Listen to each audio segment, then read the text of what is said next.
will you say I am mad? The disease has sharpened my senses, not destroyed them, not dulled them. Above all was the sense of hearing acute. I heard all things in heaven and in earth. I heard many things in hell. How then am I mad? Hearken and observe how healthily, how calmly I can tell you the whole story. It was impossible to say how first the idea entered my brain, but once conceived, it haunted me day and night. Object, there was none. Passion, there was none. I loved the old man. He had never wronged me. He had never given me insult. For his gold, I had no desire. I think it was his eye. Yes, it was this. One of his eyes resembled that of a vulture, a pale blue, with a film over it. Whenever it fell upon me, my blood ran cold, and so by degrees, very gradually, I made up my mind to take the life of the old man, and thus rid myself of the eye forever. Now, this is the point. You fancy me mad. Madmen know nothing. But you should have seen me. You should have seen how wisely I proceeded. With what caution. With what foresight. With what dismutilation. I went to work. I was never kinder to the old man than during the whole week before I killed him. And every night, about midnight, I turned the latch of his door and opened it. Oh, so gently. And then, when I had made an opening significant for my head, I put in a dark lantern, all closed. Closed, so no light shone through. And then I thrust my head. Oh, you would have laughed to see how cunningly I thrust it in. I moved it slowly. Very, very slowly, so that I might not disturb the old man's sleep. It took me an hour to place my whole head within the opening so far that I could see him as he lay upon his bed. Ha! Would a wise man been so wise as this? And then, when my head was well in the room, I undid the lantern cautiously. Oh, so cautiously. Cautiously, for the hinges creaked. I undid it just so much that a single ray fell upon the vulture eye. And this I did for 7 long nights. Every night, just at midnight. But I found the eye always closed. And so it was impossible to do the work. For it was not the old man who vexed me, but his evil eye.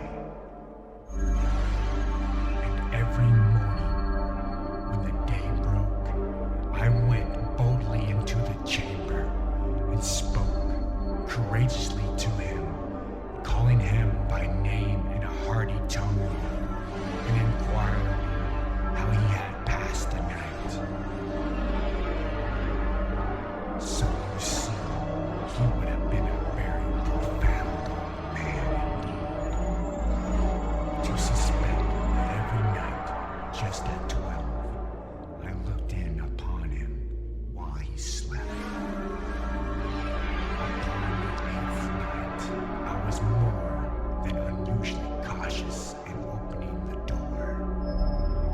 A watch's minute hand moves more quickly than did mine. Never before that night had I felt the extent of my own powers, of my sagacity. I could sacredly contain my feelings of triumph. To think that there I was, opening the door, little by little. He had not even dreamed of my secret deeds or thoughts. I fairly chuckled at the idea.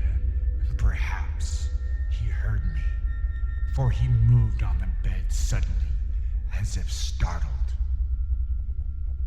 Now you may think that I drew back. But no. His room was black as pitch, with the thick darkness, for the shutters were closed, fastened, through the fear of robberers. And so I knew he could not see the opening of the door, and I kept pushing it on steadily. I had my head in and was about to open the lantern when my thumb slipped upon the tin fastening, and the old man sprang up in the bed, crying out, "Who's there?" I kept quiet, still, and said nothing. For a whole hour I did not move a muscle. And in that meantime, I did not hear him lay down. He was still sitting up in bed listening, just as I have done, night after night, hearkening to the death watches in the wall. Presently, I heard a slight groan, and I knew it was a groan of mortal terror. It was not a groan of pain or grief. Oh no. It was the low, stifled sound that arises from the bottom of the soul when overcharged with awe. I knew the sound well. Many a night, just at midnight, when all the world slept, it has welled up from my own bosom, deepening with its dreadful echo the terrors that distracted me. I say I knew it well. I knew what the old man felt and pitied him. Although I chuckled at heart, I knew that he had been lying awake ever since the first slight noise when he had turned in the bed. His fears had been ever growing upon me. He had been trying to fancy them causeless and could not. He had been saying to himself, "It is nothing but the wind in the chimney. It is only a mouse crossing the floor. Or it is merely a cricket which has made a single chirp." Yes, he has been trying to comfort himself with these suspicions, but he had found all in vain. All in vain. Because death, in approaching him, had stalked with his black shadow before him and enveloped the victim. And it was the mournful influence of the unperceived shadow that caused him to feel, although he neither saw nor heard, to feel the presence of my head within the room. When I had waited a long time, very patiently, without hearing him lie down, I resolved to open a very, very little crevice in the lantern. So I opened it. You cannot imagine how stealthily, until at length a single dim ray, like the thread spider shot from out the crevice and fell upon the vulture eye. It was open, wide open, and I grew furious as I gazed upon it.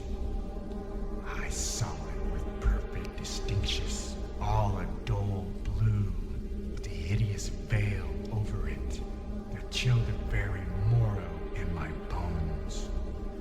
But I could see nothing else of the old man's face or person, for I had directed the ray as if by instinct, precisely upon the damned spot.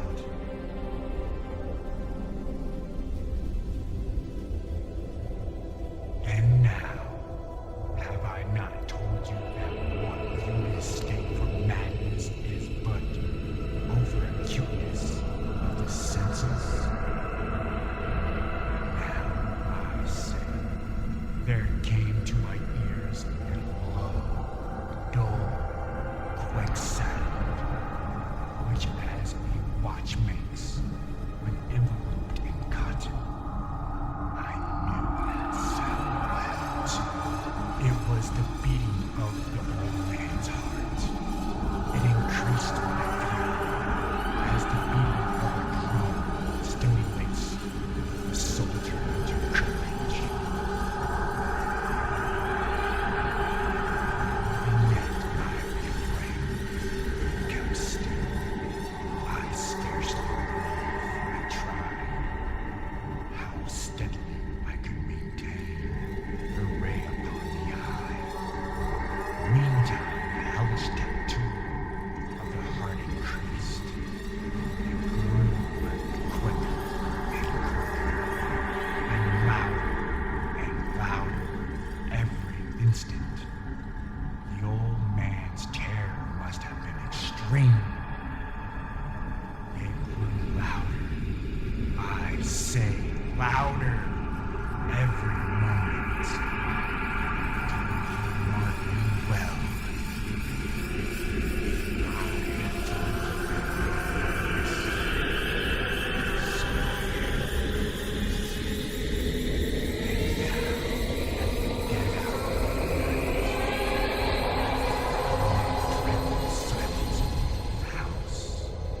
So strange a noise as this excited me to uncontrollable terror. Yet, for some minutes longer, I refrained and stood still. But the beating grew louder. I thought the heart must burst. And now, silence seized me. The sound heard by a neighbor. The old man's hour had come. With a loud yell, I threw open the lantern and leaped into the room. He shrieked once only. In an instant, I dragged him to the floor and pulled the heavy bed over him. I then smiled gaily to find the deed so far done. But for many minutes, the heart beat on with a muffled sound. This, however, did vex me. It would not be heard through the wall. At length it ceased. The old man was dead. I removed the bed and examined the corpse. Yes, he was stone dead. I placed my hand upon the heart and held it there for many minutes. There was no pulsation. He was stone dead. His eye would trouble me no more. If still you think me mad, you will think no longer when I describe the wise precautions I took for the concealment of the body. The night waned, and I worked hastily, but in silence. First of all, I dismembered the corpse. I cut off the head, and the arms, and the legs. I then took up 3 planks from the flooring of the chamber and deposited it all between the scantling. I then replaced the boards so cleverly, so cunningly, that no human eye, not even his, could have detected anything wrong. There was nothing to wash out. No stain of any kind, no blood spot whatever. I had been too wary of that. A tub had caught all. When I had made an end of these labors, it was 4 o'clock, still dark as midnight. As the bell sounded the hour, there came a knocking at the street door. I went down to open it with a light heart, for what had I now to fear? There entered 3 men who introduced themselves with perfect suavity as officers of the police. A shriek had been heard by a neighbor during the night. Suspicion of foul play had been aroused. Information had been lodged at the police office, and they, the officers, have been deputed to search the premises. I smiled. For what I had to fear, I bid the gentleman welcome. The shriek, I said, was my own in a dream. The old man I mentioned was absent in the country. I took my visitors all over the house. I bid them the search. Search well. I led them a length to his chamber. I showed them his treasures, secure, undisturbed. In the enthusiasm of my confidence, I brought chairs into the room and desired them here to rest for their fatigues, while I myself, in the wild audacity of my perfect triumph, placed on my own seat upon the very spot beneath which responded the corpse of the victim. The officers were satisfied. My manner had convinced them. I was singularly at ease. They sat, and while I answered cheerily, they chatted of familiar things. But ere long, I felt myself getting pale and wished them gone. My head ached, and I fancied a ringing in my ears. But still they sat and still chatted. The ringing, it continued and became more distinct. I talked more freely to get rid of the feeling, but it continued and gained definitiveness until, at length, I found that the noise was not within my ears. No doubt I grew very pale, but I talked more fluently with a heightened voice. Yet the sound increased, and what could I do? It was a low, dull, quick sound, much such a sound as a watch makes when enveloped in cotton. I gasped for breath, and yet the officer had heard it not. I talked more quickly, more vehemently, but the noise steadily increased. I rose and argued about trifles in a high key, violent gesticulation, but the noise steadily increased. Why would they not be gone? I paced the floor to and fro with heavy strides, as if excited to fury the observation of the men, but the noise steadily increased. Oh God, what could I do? I foamed, I raved, I swore, I swung the chair upon which I had been sitting and grated it upon the boards. But the noise arose over it all, and cautiously increased, and continually increased. It grew louder, louder, louder. And still the men chatted pleasantly and smiled. Was it possible they heard not? Almighty God! No! No! They heard! They suspected. They knew. They were making a mockery of my horror, and this, I think. But anything was better than this agony. Anything was more tolerable than this derision. I could bear those hypocritical smiles no more. I felt that I must scream or die. And now, again, hark! Louder, louder, louder, louder! Villains! I shrieked. Dissemble no more. I admit the deed. Tear up the planks. Here, here! It is the beating of his hideous heart.